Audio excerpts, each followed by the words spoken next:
Hello friends, कैसे हैं आप सभी लोग। आई होप कि आप सभी लोग अच्छे होंगे।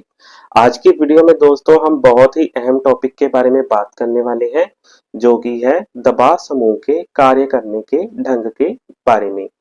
इससे पहले भी दोस्तों मैंने दबाव समूह के बारे में कुछ वीडियो बना रखी हैं। अगर आपने उन सभी वीडियो को नहीं देखा है तो उन सभी वीडियो का डिस्क्रिप्शन में मैंने लिंक डाल दिया है। आप वहां जाकर उन सभी वीडियो को देख सकते हैं, जिससे क्या होगा कि दबाव समूह के चैप्टर के बारे में आपके जो भी डाउट हैं वो सभी क्लियर हो जाएंगे। आगे बढ़ते हैं और जान लेते हैं कि दबाव समूह के कार्य करने के ढंग क्या है। तो यहाँ पर हमसे कहा गया है कि दबाव समूह के कार्य करने का कोई निश्चित ढंग नहीं है। अपने हितों की पूर्ति के लिए जो कोई भी साधन किसी दबाव समूहों को उचित लगता है, यह उस साधन का सहारा लेकर सरकार पर दबाव डालने का प्रयत्न करते हैं। तो यहाँ तक दोस्तों आप सभी को क्लियर हो गया होगा। आगे बढ़ते हैं और जानते हैं कि दबाव समूह के कार्य करने का ढंग क्या है। सबसे पहला जो ढंग है दबाव समूह के कार्य करने का, वो है प्रदर्शन, हड़तालें, धरने और रैलियां।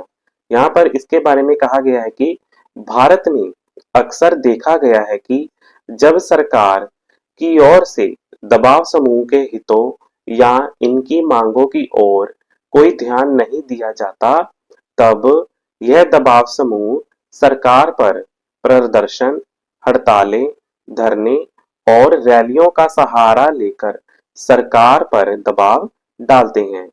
तो ये दोस्तों पहला ढंग है दबाव समूह के कार्य करने का। दूसरे ढंग के बारे में बात कर लेते हैं। दूसरा जो ढंग है दबाव समूह के कार्य करने का, वो है प्रचार। यहाँ पर हमसे कहा गया है कि प्रचार में भारत में दबाव समूहों द्वारा प्रचार का सहारा लेकर जनहित समूह को अपने पक्ष में करने का प्रयत्न किया जाता है, जिससे सरकार जनहित मत के प्रभावाधीन आकर उनकी मांगों को स्वीकार कर लेती है, जो कि दूसरा ढंग है दबाव समूह के कार्य करने का। तीसरे ढंग के बारे में बात कर लेते हैं। तीसरा जो ढंग है दबाव समूह के कार्य करने का, वो है चुनावों का समर्थन करना। तो ये क्यों माना गया है दबाव समूह के कार्य का करने का ढंग, उसके बारे में बात कर लेते हैं। दबाव समूह ऐसे नेताओं का समर्थन करते हैं जिनसे उनको यह आशा होती है कि राजनीतिक सत्ता प्राप्त करने के पश्चात यह उनके अधिकार की ओर अधिक ध्यान देंगे, जो कि तीसरा मुख्य ढंग माना जाता है दबाव समूह के कार्य करने का। आगे जो चौथा ढंग माना गया है दबाव समूह के कार्य करने का, वो है न्यायालयों की शरण लेना।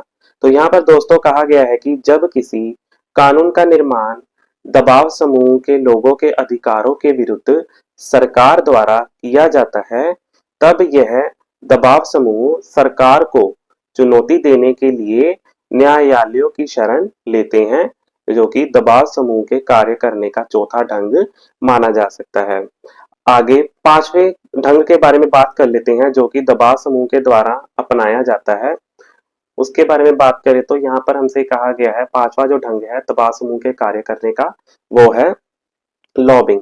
लॉबिंग में हमसे यहाँ पर दोस्तों कहा गया है कि इस विधि का अभिप्राय ये है कि अलग अलग समूहों से संबंधित व्यक्ति, मंत्री और सरकारी अधिकारियों से मिलते हैं और तर्क सहित अपना पक्ष उनके समक्ष प्रस्तुत करते हैं।